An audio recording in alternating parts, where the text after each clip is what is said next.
There is a belief held in Ayurvedic tradition for thousands of years that the body does not need to be fixed, it needs to be listened to. That it is not fighting you, that it is telling you something. And the longer I spend in functional medicine, the more convinced I am that this sentence is one that conventional medicine has forgotten how to say. Today's guest has built her entire practice around this idea, and I think by the end of this conversation, you'll understand why it matters for anyone who has ever been told that their symptoms are nothing to worry about and known in their body that they are.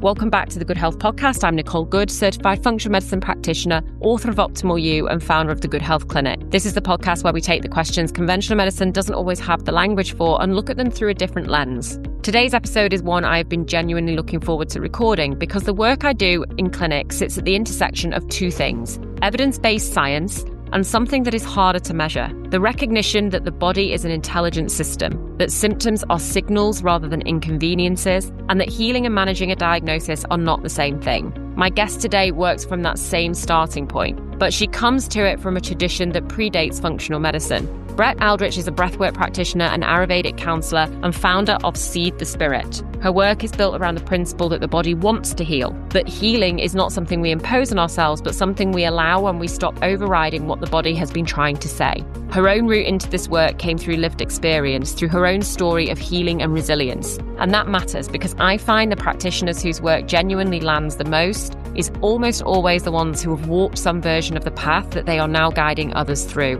much like myself. I wanted to have Brett on the podcast for a specific reason. I think too often the conversation about Ayurveda in the wellness space stops at things like turmeric and morning routines and misses the depth of what is actually a complete and sophisticated system of preventative medicine, a system that has been refined over thousands of years, and one that, in my view, has a huge amount to offer anyone who is also looking at things like functional medicine. In this conversation, Brett and I get into where Ayurvedic and Western medicine actually converge and where they diverge, where the ancient traditions can benefit functional medicine, how breathwork affects the nervous system at a physiological level, not as wellness, but as a genuine clinical intervention, and the 5 small Ayurvedic lifestyle changes that Brett believes can meaningfully shift longevity and long-term health.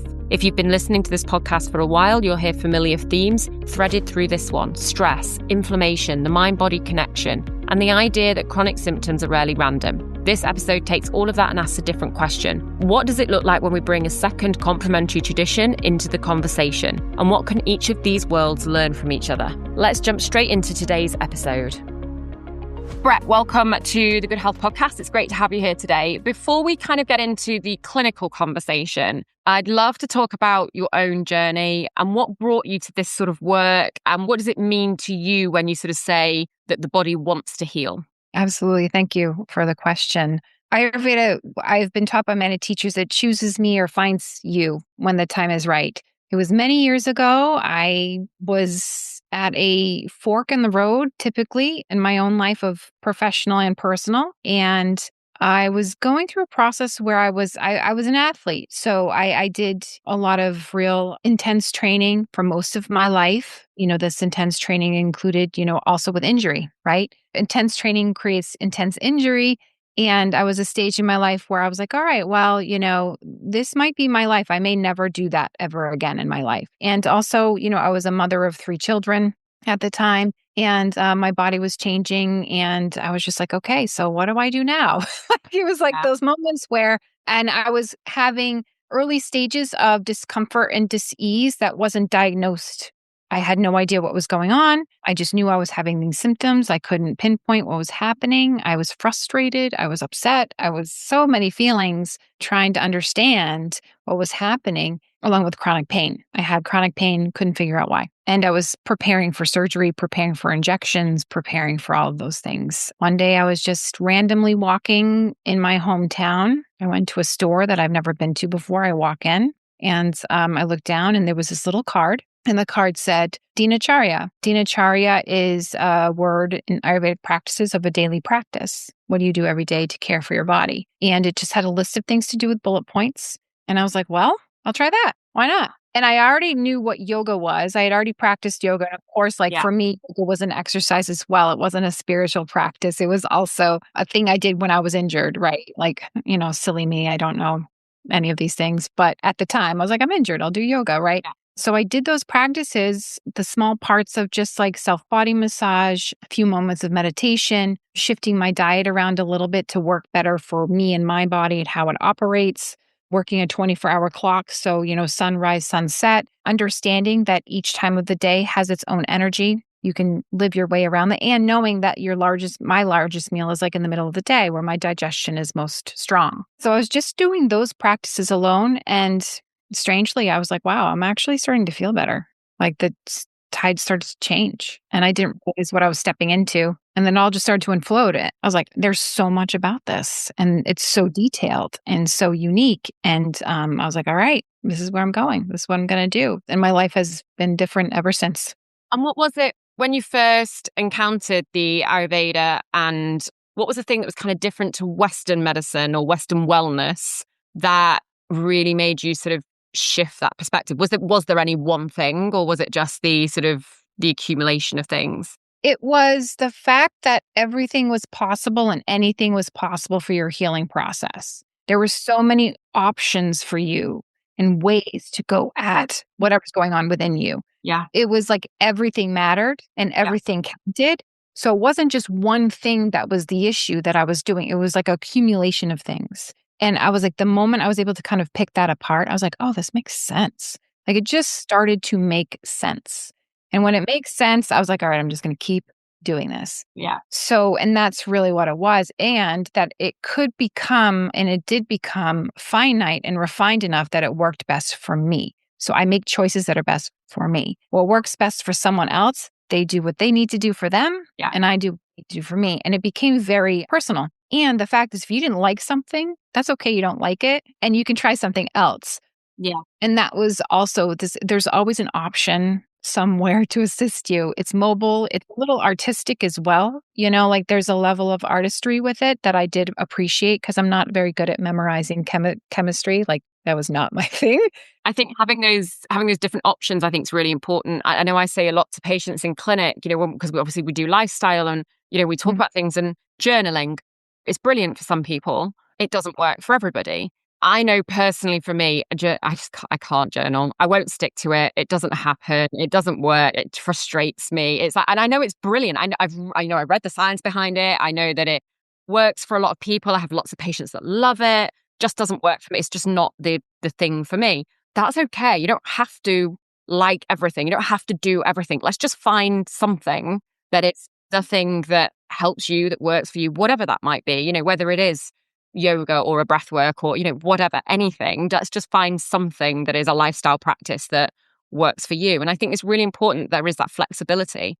As much as we can read, the science and stuff like that, we are all different as well as people. And that's really important. I think it's good to have that sort of flexibility I think anyway in life generally, but particularly when in sort of healthcare, and things like that, and personalizing it, like you said, really important. Yeah. And people come to us, right, with so many different walks of life and so many different experiences. What may be a version for them, it might be connected to something you just don't know, right? And when we go to the more finite understanding, well, my understanding with Ayurveda, it goes to the elements and the description and what those elements are like and the characteristics. So it can get even simpler and then go from there. When we say writing in a journal, like for Ayurveda, it's a mind thing. It's in the mind. But at the same time, it's very mobile. The description is mobility and subtlety. And maybe mobility and subtlety may not necessarily be for you today. Maybe you need something more like physical. Maybe you need something more aggressive or grounding, like weightlifting, right? Like something completely opposite from writing in a journal. Maybe you need to lift some weights, which that was such a strange opposite. But it's another option for you if it's something that really is what you may need too, if you have a lot of subtleties and airiness in your life to start.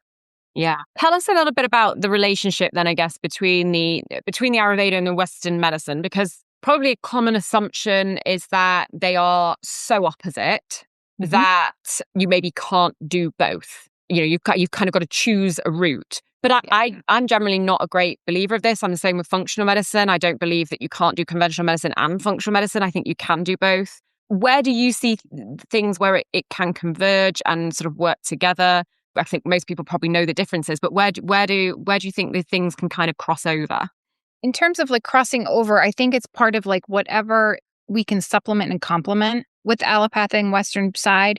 you have an emergency, you go to the ER, you have to Yeah. go. There's really kind of no looking around it. And, of course, in like the process is we figure out what's going on with you. There's a diagnosis, maybe there's numbers involved. There's all of that stuff going on. And then there's like, okay, we got to get you stable. There's a level of stability that you need to have before they can let you go. But then at that point, they want to catch up with you and see how you're doing after. And there's the question of like, okay, so I know that this is my situation, but what else can I do to support myself while I'm going through this process of maintaining stability and avoiding deep, like emergency sickness, but moving towards the process of healing around it? Yeah. Really kind of the understanding is what I do a lot of is I work with people in the medicinal sense. However, at the same time, I do a lot of teaching. It really is about understanding how things all work together as a unit, including taking medication or seeing your doctor and carving out a space of like a cushioning around to support you while you're going through the process. And I always feel like it takes a village for anyone to get better for whatever purpose of reason. So I'm not the only one that you can go to. There's so much out there, including myself, that can educate you on how elements work or how these things work together. So you can decide for yourself over time what works best for you while you are trying to maintain the stability and prevent sickness for the future. And the hope over time is you'll see your doctor and your doctor will go, wow, like you've really made some headway. It's really what it is. It's not about like, no, don't go to your doctor. It's more along the lines of like making headway, getting the process of getting better, understanding that it is possible to get better. Yeah. And it's something I really would love people to understand. It is so possible to get better, and working with what, your doctor prescribed something. Okay, let's work with it. Understand how it works for them and how it works in your body, and then work with it, right? Options. There's a wide range of options to work with this process. And it's not about stopping it. It's about just working with it and getting you towards that process of feeling better and being hopeful that you're going to get better. And I think that's important. The mental side of it as well is just having that hope is really important. In functional medicine, we talk about finding the root cause. That's sort of what we talk about that a lot, rather than just managing symptoms. Is that a concept in Ayurveda as well, or is it slightly different? Sort of what's the sort of crossover there? Absolutely. It is both, but separate. So we do prefer to find root cause, right? Because you want to find the root cause or find the beginning stages or, the why. What's the why here? Where was the why? And the exploration towards why is what Ayurveda is really kind of like, dare I say, famous for, or understanding too, like moving towards the center of the body, right? Going towards the center of where it probably began or close to it. And then see how it's like branching out into the rest of your body and your life. Like not just that, but it's everything. It can be anything, right? So finding the deep seed and then trying to extract it, or as we call in yoga, scorch the seed, so to speak. So we try to maintain it so it doesn't have potential of growth. So we want to get to that point of like the word remission, or you don't see the symptoms anymore because you're really maintaining it and you know where it came from. That's where we really want to focus on and do the best we can to get there. I have a lot of listeners who have things like autoimmune disease, chronic fatigue, burnout, a lot of these chronic longer term conditions. Where does Ayurveda see the origin of the sort of the patterns in those sorts of things? How does it frame what's happening in the body with the sort of chronic illnesses? What we try to do, or what I try to do, is that there is that whole like deep connection with the gut and what's going on with processing and digestion, along with patterning of behavior. Dare I say, a lot of people that I have run into, just my own experiences, a lot of the people that I run into with autoimmune issues are people that are like deep carers, deep lovers, deep givers, overgive because they care, they get it, they understand. They're just sweet, kind human beings that are just like, going through it. So one of them is we do try to work at and notice and understand digestion, what's going on in their gut, and seeing if there's ways to support that, because we want people to really be able to absorb the medicine too as well. So if your body can't process the medicine or won't absorb it, it really has to do with what's going on in your gut. Autoimmune definitely can be tricky. And a lot of people that come to me are just exhausted. They're just kind of at that point where just like, I just don't know what to do anymore. And giving them a grain of hope after they're coming to you, and I'm kind of like their last resort sometimes. Yeah. A little Yeah, bit. I know that feeling. What we try to do again is just be kind in return to people that are going through that, and just listening. A lot of people just want to be heard. A lot of people just want to just understand what's going on and why. But there's the caring version, and then there's the okay, let's be sharp and let's look and see where the source of this is as well, and see if we can work on, first gut health and go from there and see how their digestion works, and how they process. Because sometimes it is about processing and what kind of built up stagnation or inflammation is going on in the body, and how to go in that direction as well. Yeah. You also do breath work. So let's just talk about breath work sort of specifically, because I think, again, this is one that I think people hear a lot. And actually, I was actually in clinic with a guy today, and I mentioned breath work, and I could almost see it in his eyes, where his vision automatically goes to somebody sat cross-legged on a mat, sort of, doing and I could just sort of see his eyes sort of glaze over, and I was like, I know exactly what he's picturing right now. And I was like, instantly, it was sort of like, might not be what you think it is. Let's chat about this. You do breath work. So what actually is breath work? What are the sort of different types of breath work? What is the kind of, I guess, those misconceptions that people can have around it? And what's it actually kind of doing at that physiological level? Because it's not just a psychological, it's not just a mental thing of sort of calming down. It physiologically impacts the body as well. Yeah. And it's such a deep subject. What I do, again, same thing with Ayurveda, people come to you I have no idea what this is. Typically what I run into is teaching people, assisting them in learning how to take a full diaphragmatic breath, just a natural breath. A lot of us, when we go through our lives or something happens, whether injury, physical injury, or some sort of trauma, it does store in the body. We have come to that realization and understanding with that too as well. When we breathe, our breathing can be altered by these injurious things that occur, whether to us or within us, right? So there's a level of as we say, schrotompsies, or our veins, or our parts of the body that create space for openings for oxygen. Some of them may be stop. Maybe there's a stagnation or holding there, or injury. So what we try to do is just work around that and work towards a full diaphragmatic breath. And it really is just a simple inhale, exhale. We just really begin there and start exploring the internal body, because that alone might be very challenging for some. And then we go from there. Well, that's how I operate. So then I go from there with people. We certainly can do the yogic breathing, the pranayama, the quick breathing, what we consider peaceful breathing, or whatever people might think it is. However, the breath work that I teach too as well, I can do the pranayama, but a lot of what we do too is sometimes there's something stuck in the body that's an emotion that needs to be let go of. And sometimes breath work can turn into a moment of real catharsis. And then some people see on the internet big groups of people coming together and doing these huge, big breathing sessions, and they're crying, and that can happen. That absolutely can happen. But on the other side, it really is about reteaching the body to breathe like you did when you were born. Yeah. We're trying to get you to that space and place of a baby's breath. And that alone assists with the parasympathetic nervous system, so much so that you can start digesting better just by breathing. Yeah. And I think that's really important for people to get when they're getting into breath work, is to understand that actually it can just be something very simple like that, like just breathing properly, essentially. You can, if you want, go down the whole breathwork road and quite a lot of people, once they've started it, do like doing more and more of it. But I think in terms of getting started, and for people sort of getting past the way it's perceived in their heads, just something really simple can be hugely beneficial as well, right? Absolutely. Just that alone can work wonders, for many of us. It readjusts to if you're not into chiropractics, if you're not into certain things that are a little bit more of a quick acting healing remedy, breath work does assist in that as well over time, because it does rhythmically go through the spine. It rhythmically opens up areas in the body like the hip points and things like that, and to the clavicle. It really does massage the whole internal body once you start going. So that alone can do and work wonders for someone, and yes, same thing. Once I caught on to how it works, and I started to dabble into pranayama and started to really learn and, receiving teachings about breathwork too as well. Breathwork is a very potent medicine. And because of its potency, you want to be taught before you progress and move forward. You want great instruction, because it can do a lot.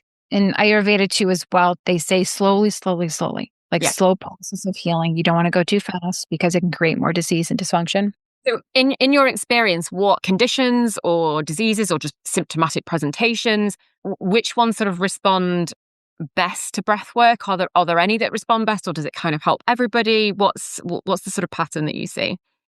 Interestingly enough, I find people who are under I don't know about disease or patterning, but under a significant amount of stress, acute stress, long-term acute stress. Let's say that. A lot of people that I work with are usually caregivers, a lot of teachers giving and neglect themselves in a lot of ways, nutritively or, energetically or spiritually, or physically too. Like if you're sitting with next to someone caring for them, or, I work with some people that are physical too. They lift people out of a wheelchair or things like that. Like there's this responsibility some people have, and there's a level of feeling restricted in life sometimes when there's deep responsibility. Okay. That can also bring some disease as well. And the breath work just helps open up and expand their body and their diaphragm and allows some feeling of freedom within the body. A lot of people that do respond very well to breath work are usually people that have never really done it before. They're just kind of like they have no expectation.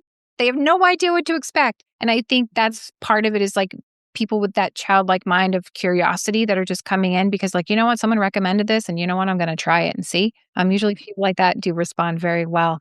And maybe they're not putting those expectations on it. So they're not putting pressure on it. So it's not stressing them out more because they're sort of thinking, I'm going to do this because I'm going to see this result. So that pressure's gone because it's more just of I'm going to give this a go.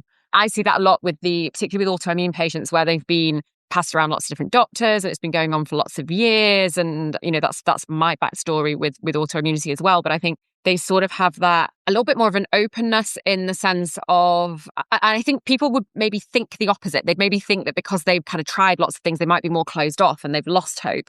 But actually, I think sometimes those people can be the most open because they really are at the point of, do you know what, I'm just going to give it a go. I'm just going to, I'm going to let go of all the conceptions of what I think about this, any sort of preconception I've got, any perceived image I have of it. I'm just going to give it a go and see what happens. If it helps, great. If it doesn't, it doesn't. And sometimes that flexibility and letting go in them can almost make it work better. Yes, absolutely. And people that have been through, right, like you said, have been through so much already. They've grown. There's this wisdom that has, strangely and interestingly enough, there's a wisdom that comes with this kind of life when people have struggles, have pain, have living with discomfort, living with suffering. There's a level of wisdom that comes with that a lot of people, would be like, gosh, I don't want that to happen. However, at the same time, I've have profound moments with people where I'm like, I'm learning a lot, having conversations with, those that, really are seeking just for relief. Yeah. And, Ayurveda and any kind of medicine too, as well, they're working towards with your, client or patient or someone who's participating in this, the goal is to lessen suffering and hopefully cure the suffering. It doesn't necessarily cure being a human being, but it certainly goes into the direction. And they're willing to go in that process and path with you because, right, they've been through it all. Like what else they got nothing to lose. And that's usually the path that usually when you see some healing really do start happening.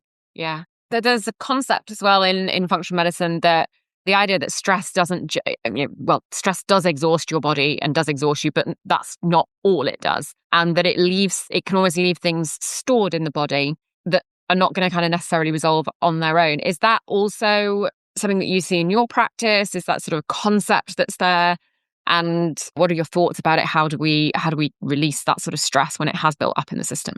Absolutely. And that's where I feel like Ayurveda and breathwork merging together and also, takes everybody to really so many people to kind of get to the source of all of these things. However, it's been to my, appreciation of Ayurveda and breathwork together. When I do it together, there's the nutritive ability too. It has to do with diet too as well, what you eat, how you treat the body and the body tissue. It's treating the body like something that is going to be receptive. So we want to work towards that space of creating a place and space in the body where there's receptive. And then when we throw breath work into it, you no longer have that rigidity in the body when there's receptivity. And then when it's less rigid inside the body and it's been nourished, then the breath work comes in, right? We alkaline, we fully oxygenize the body, right? And then over time, it goes to those areas within the body that has stagnation, inflammation, and pain. And where the mind goes, the air flows, so to speak. So we ask for the awareness of where in the body, and we ask I ask my people or I ask the people I work with, I'm like, where in the body are you feeling the sensation?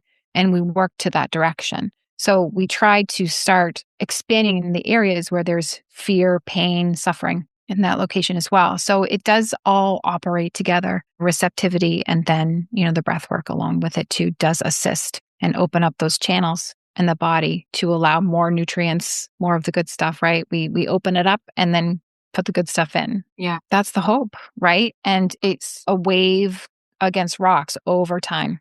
Yeah. If people are sort of listening and they're sort of thinking this is something that I could maybe try, I could give something a go. What are a few things that people could start with? Just simple sort of steps if this is something that they're completely new to. What could they kind of look at doing? What could they try to implement into their life? Just little things that they could maybe do sort of today after listening to this. Funny, interesting. The first thing I started doing for myself too, along with the Dinacharya, I think finding a rhythm of your day is really helpful. Just if you can, right? Yeah. Notice and see if there's a rhythm of your day or something you do in the morning to prepare you for your day and something you do in the evening to prepare you for sleep. Whether or not you can sleep or not, I understand there's a lot of difficulties with sleeping, but just preparing your body for rest. That's usually where I start. In the morning, what I did was there's this thing called Abhyanga, which is also part of the Dinacharya, which is just a self-body massage. There's stuff out there, you can use an oil and you don't have to do it every single day. Just something you can do to massage the body, like get the lymph moving, create movement in the body without physically moving. That's a piece of it. The funny thing and interesting thing is I did that was very simple and small, but really started to make changes was drinking warm water. Taking the ice out of your water, taking the ice out of your beverages, and eating warm foods, nourishing foods the best that you can was also really a big piece of change as well. I was a big salad eater and it wasn't helping me personally, but it just wasn't helping my body. And notice, if you can, notice your own season. Notice your own changes. It's challenging to do when you're dealing with physical pain, but if there's a way you can notice how it operates, see its own season, if there's changes, see if you can step back and notice that and reflect on it. And then I joke, we get ahead of it. We always say, well, maybe we'll get ahead of that and see what happens if we do something different and see if you feel different. Notice your own personal seasons. Notice the seasons around you and see how you are affected by it and how you can support yourself. And then daily practice of something that your body knows it's going to do. So if your body can predict and know it's going to receive nourishment, over time, your parasympathetic and nervous system and your sympathetic system will start to kind of like notice it as well. So your body feels safe and balanced. That's when healing can also begin. The body wants to know it's going to be nourished. Routine. We're creatures of habit. Yeah, having I always say consistency is, small things consistently done is sometimes better than great big leap forward that you do every now and then. Yeah, absolutely. And with that too is once your body knows what it feels like to be treated well, the things that, we would say, please stop doing, you probably would notice you no longer crave as much. And that's the thing that we start to realize too, is the body starts to become averse to the things that it used to want to do because it's you don't need it anymore. Yeah. And we're talking about, the body's ability to heal. You mentioned at the beginning, you get out of that emergency medicine state and then it's like, okay, so what can I do now for my body to heal? What would you say to somebody who, because a lot of the people I work with, a lot of the listeners of this podcast, they've been unwell for a long period of time and they have maybe started to doubt that they can ever feel better, they can ever find something that works for them. What would you say to those people that have sort of started to maybe almost lose that hope a little bit? When people come to see me and they're in that space and place, again, I always say they are more wise than I am about themselves.